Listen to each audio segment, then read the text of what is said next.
How Bill Gaither became a successful businessman in gospel music. Bill Gaither is not just a celebrated gospel musician and songwriter, he is also a highly successful businessman who built an empire in Christian music. His entrepreneurial success comes from his ability to combine his passion for gospel music with strategic business decisions. Through music production, branding, live events, and digital platforms, Gaither turned his ministry into a sustainable and influential business. 1. Songwriting as a foundation for success. One of the key reasons for Gaither's success as a businessman was his songwriting ability. He, along with his wife Gloria, wrote over 700 gospel songs, many of which became classics. Because He Lives, He Touched Me, The King Is Coming. Because he owned the rights to these songs, Gaither was able to profit from their royalties whenever they were recorded, performed, or published in hymnals. Rather than simply selling his songs to other musicians, Gaither understood the value of keeping ownership over his work. This allowed him to generate a steady income stream while also controlling how his music was used, ensuring that his gospel message remained at the center. You know what I love about you guys? You never throw away nothing. I mean, we got here today and go through all these papers of scratchings from songs you've written. This is a priceless little thing. It's called a hook book. For those of you at home watching, Bill and Gloria will write down titles, Because He Lives, The King Is Coming, and it starts here with just the hook, which is the title, right? The idea. The idea. And then it goes to a notepad where Gloria will write the lyrics down, and then from there it goes to the piano where you put music to it, correct? Yeah. So which comes first? The hook, the music, the idea? Yeah. What is the process? Like, for instance, I Could Never Outlove the Lord. Here's the scratchings, the original scratchings, and for that song.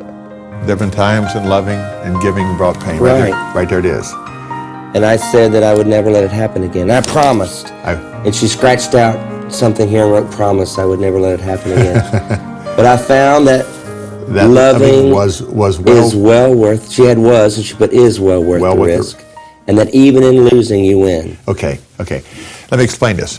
It starts out with an idea. An idea. Always. A reason. And to be honest with you, this song was born out of, should I say? I was mad. He was really mad. I was upset. Not Bill Gaither. I was mad. And he came home and he got on his tractor. He started that tractor and he was out there just mowing up and down the lawn.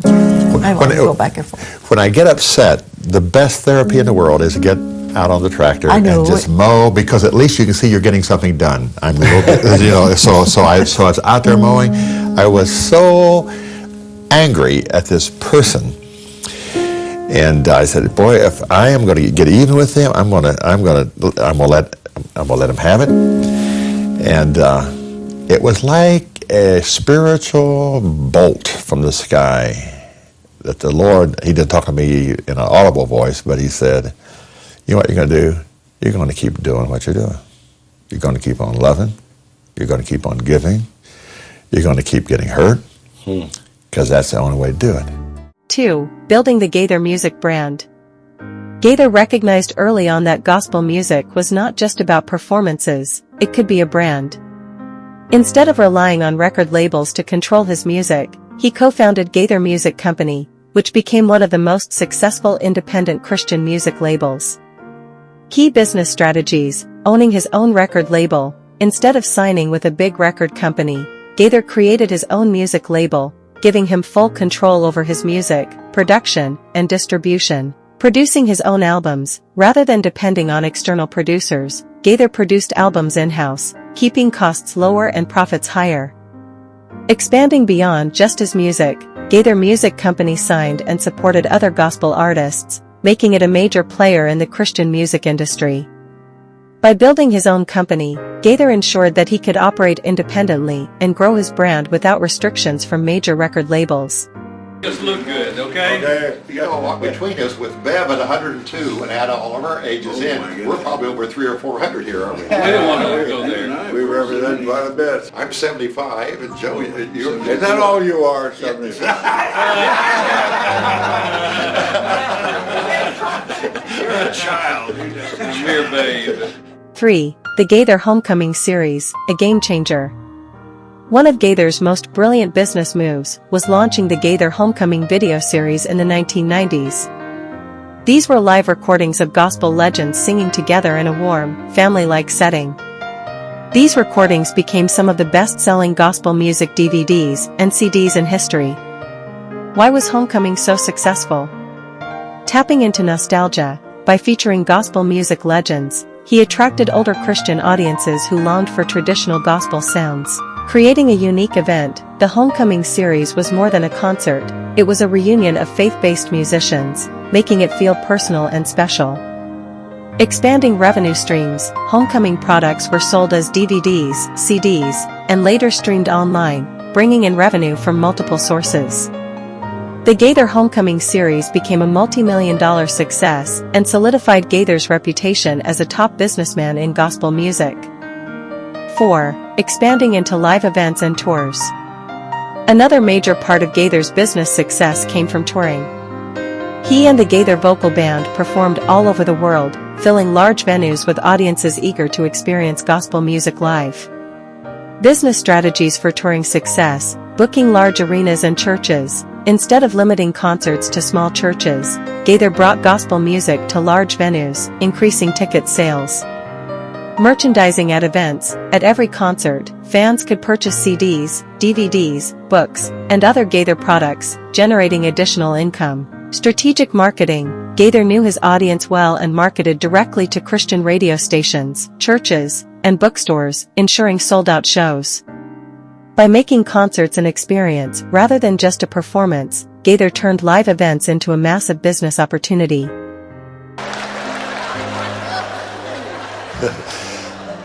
And Gordon Boat, are you happy to have Gordon here tonight?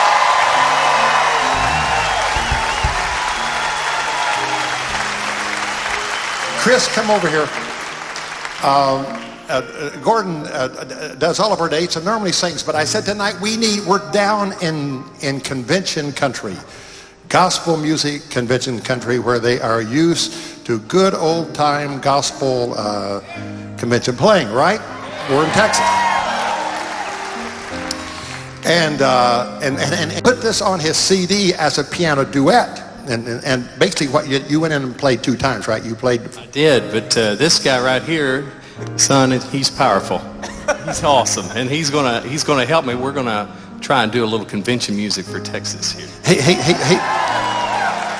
Before you do that, he also plays for a country guy in the business. That's right. All the country recordings. He's and in fact, the Academy of Country Music just voted Gordon Mote their favorite piano player in all of country music. It's a big honor.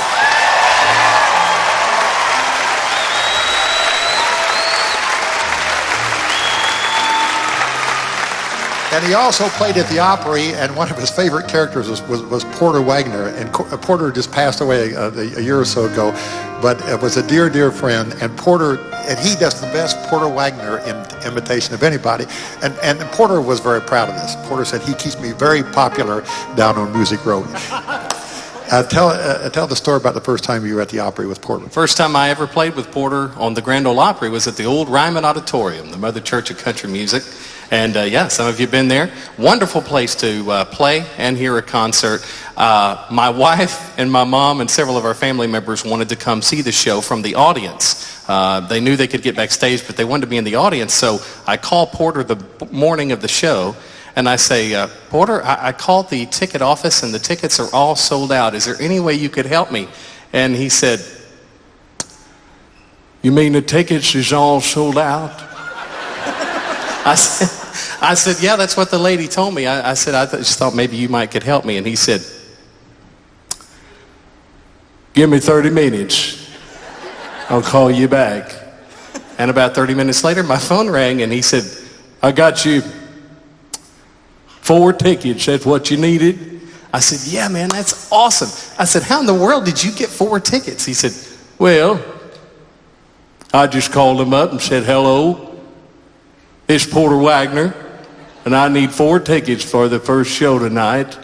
And the lady says to me, Mr. Wagner, the tickets is all sold out. And I said, you mean all the tickets for the show is all gone? She said, yes, every one of them is gone. I said, you mean if the President of the United States called and wanted 4 tickets, you tell him they was all sold out? She said, well, no, I believe we could probably find some tickets for the President. Well, he ain't coming. Give me his 4. 5. Embracing media and digital platforms. Gaither understood the power of media and technology to grow his brand. While many traditional gospel artists struggled to adapt, Gaither was proactive in using TV, DVDs, and later, YouTube and streaming services to reach new audiences. Key digital strategies, television specials. Gaither's Homecoming series aired on Christian TV networks, further increasing album and DVD sales. YouTube presence. Gaither Music's YouTube channel has millions of views, keeping his music alive for younger generations. Streaming services. By making his music available on Spotify, Apple Music, and Amazon, he ensured continued revenue from online listeners. His ability to adapt to new media ensured that his music remained relevant and accessible. There's gonna be a better day. There's gonna be a better day. There's gonna be a better day.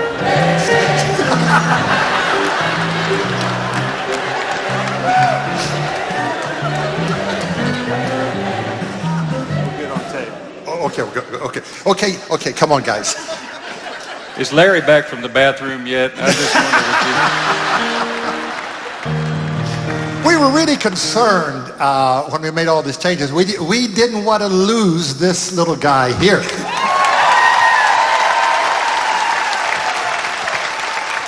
And he has been such a blessing. And Wes is here tonight with his family. How many you got? 3 little boys. 3, yeah. Yeah, and then we just found out we have 1 in the oven.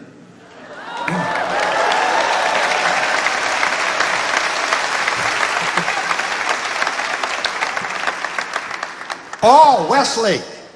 Wesley got a brand new grandbaby just today. So It was literally during one of the songs, during Alpha and Omega. The power was so strong on this stage. Daughter-in-law felt it, Bill, and the baby just came forth. Yeah, good. Glory, do we have anything to No. We have nothing to report. y'all have heard of Abraham and Sarah, haven't you? Well, right there they are. Bill sang at their wedding. Come on, just like that. 6. Diversification, books, publishing, and more. Gaither didn't stop at music. He expanded his brand into books, devotionals, and other Christian media. He and Gloria wrote books about faith, music, and their experiences in gospel ministry, further strengthening their brand. By diversifying into different areas of Christian media, Gaither ensured that his business wasn't dependent on just one source of income. 7. Investing in the next generation.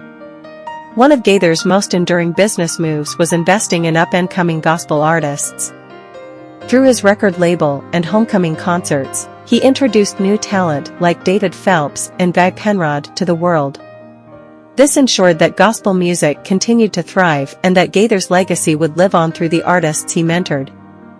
Bill Gaither's success as a businessman wasn't accidental. It was the result of smart decisions, strong branding, and a commitment to using music as a ministry. By controlling his own music, creating unique events, embracing technology, and diversifying his business ventures, he built a lasting empire in gospel music. His ability to merge faith with business has inspired countless other musicians and entrepreneurs, proving that ministry and business can go hand in hand when done with integrity and vision.